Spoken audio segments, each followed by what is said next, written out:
powerful. He's so vicious. Like his one-punch power at 135 is like nobody else's in the division. Like the way he starches people is crazy. Exactly. He gets so much torque and power into his punches, and he's so fast that he covers ground and his uppercuts, they're just devastating. Yeah, for sure. I think I can stop him. I'm much quicker than him. He's much stronger, much bigger, but we just gotta wait and see it till we get in there and test the waters. Joe Rogan was visibly stunned when Gervonta "Tank" Davis stepped into the press setting ahead of his exhibition with Jake Paul. Gone was the lean, compact frame fans had come to recognize.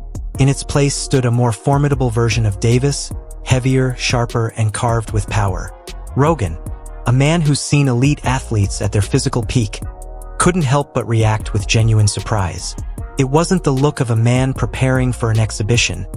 It was the presence of a predator ready for destruction. I'm a giant Gervonta fan. I think that guy is so unusual. Yeah. His style's so unusual, and his patience. The Leo Santa Cruz fight was really something for me, because Leo Santa Cruz is a technician, Mexican style, and the fight was very close before Tank stopped him. But he has that power that can end it. He finds these openings, and he sees them, but he doesn't go after them right away. He waits for the right time. He's so patient. Like when you watch the early rounds of his fights, he probably has the lowest punch count in the early round. But he also knows he's got that nuclear option, that if he can crack you, most likely he's going to take you out. He's got massive confidence in that. During the face-off, Gervonta "Tank" Davis appeared almost strategic in his restraint.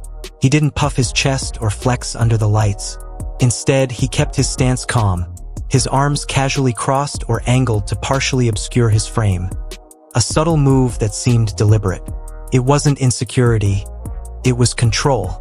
Even as he downplayed his physical transformation, the difference was impossible to ignore. The power, the density, the quiet danger. It was all there, simmering beneath the surface. Joe Rogan, observing the moment, offered a grounded take. He pointed out that Jake Paul's approach was less about genuine competition and more about calculated promotion. According to Rogan, these matchups are designed to pull in casual fans, blending entertainment with just enough credibility to spark debate. The betting odds, the trash talk, the spectacle. All part of Jake's genius in keeping the spotlight fixed squarely on him. He knows the game, Rogan remarked, and he's playing it better than anyone.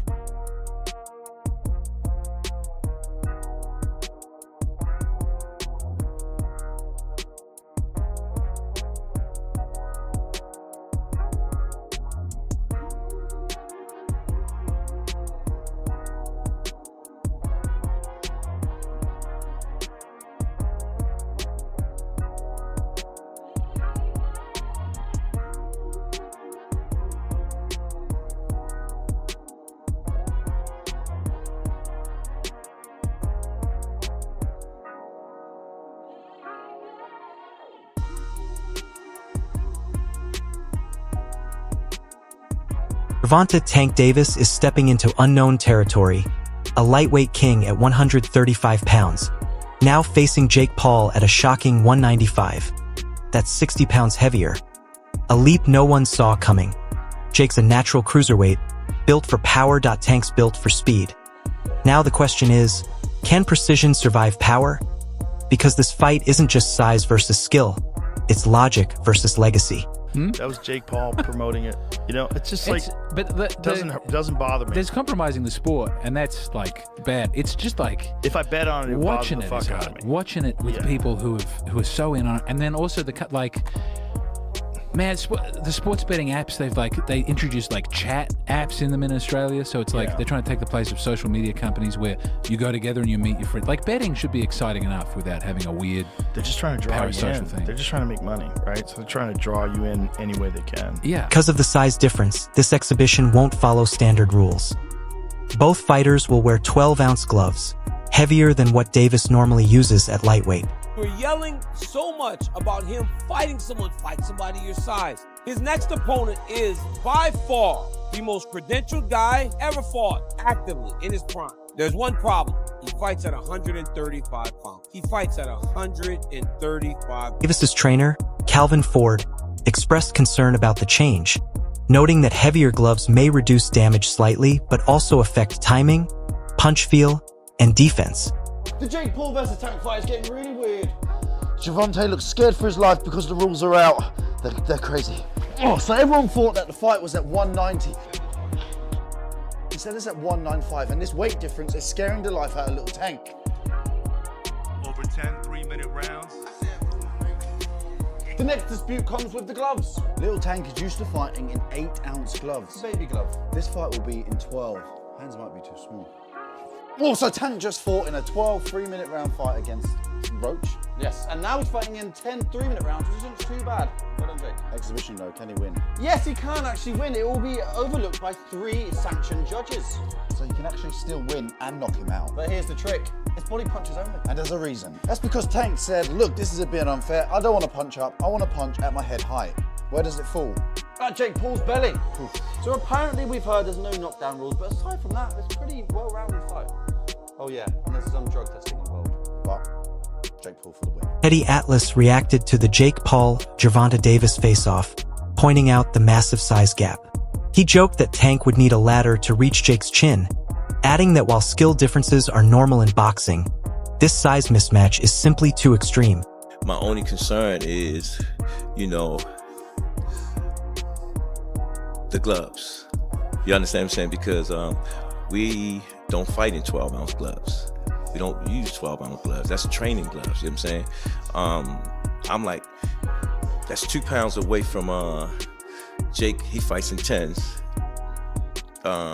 Tank fighting 8s, so he losing 4 ounces. So my thing is, I said, they said, put Tank in 8s, put him in 10s.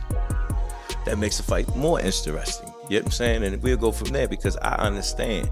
And I brought that question up to one of his handlers. They was, no, we don't want to do no mismatch. It's supposed to be expedition. What, now y'all want the wins and the loss. You know what I'm saying? All these prescriptions, but you want to be great. Being great is really pushing the envelope. You know what I'm saying? Tank don't really care, So when I brought this up, he said, dang, facts. You know what I'm saying? So again, he can weigh the 10s and we weigh the 8s. Then we got Eddie Atlas reacts to the face-off between Jake Paul and Gervonta Tank Davis, pointing out the staggering size difference. He jokes that Tank is so small, he'd need a ladder just to reach Jake's chin. Atlas acknowledges that differences in skill and style are part of boxing, but in this case, the size gap is simply too much to ignore. Right? They should also have like the size of the ring, the size of the glove, all that stuff. Particulars should be in the contract, but I would probably look for one thing that is not the common thing to have in a contract if I'm Tank. A ladder. A ladder. Can I get a ladder? Somebody? You know what I mean? Hey, look, all kidding, if he hits him on the chin the way he can punch, Jake might be doing a dance. You know what I mean? Not voluntarily either. But we'll get into that more later. The thing that I'm talking about right here is what you said. It was stark. The size difference was really, you couldn't ignore it. We understand the talent difference, the experience difference. We understand all of that. But the size, the pure, and we understand small guys can beat big guys. We just saw Crawford do it to Canelo, but a little different.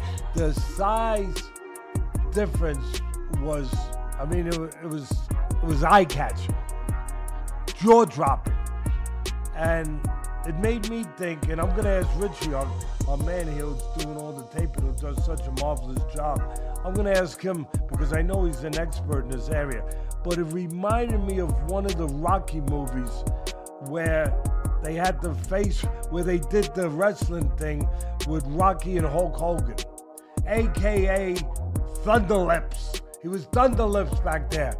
And I thought I had it right, and it was confirmed to me. It's Rocky III. Eddie Atlas compares the matchup to Canelo Alvarez moving up to face Terence Crawford, but notes a key difference. Crawford was never that small. In contrast, Tank Davis is simply too undersized to reach Jake effectively, making the fight appear mismatched from the start. Fans, media, and pundits alike have voiced concerns about fairness and safety, questioning whether such a size gap should even be sanctioned. The controversy extends beyond Davis himself. It raises broader issues about how these exhibition fights are promoted, what message they send about fighter safety, and the precedent they set for future celebrity-style bouts. Joe Rogan is among those calling it unusual territory for boxing, highlighting just how far this spectacle has drifted from traditional competition. Jake Paul, I think when he weighed in for Mike Tyson, was 227 pounds. That is, if I'm not mistaken, a 92-pound weight difference. It's insane. That is called one thing. That's called being a bull. Dana White hasn't held back his skepticism about the Jake Paul versus Gervonta Davis matchup.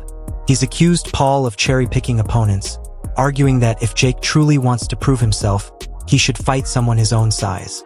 White even drew a comparison between Davis and Floyd Mayweather, acknowledging that while Davis might actually hit harder than Floyd, his size makes this matchup unfair. According to Dana, Jake's sheer physicality could allow him to smother Davis and neutralize his speed and power. In his words, "You guys need to fight people your own size." Tank is one of the most interesting fighters to watch because he's so different. His style is so different. You know, he's so economical.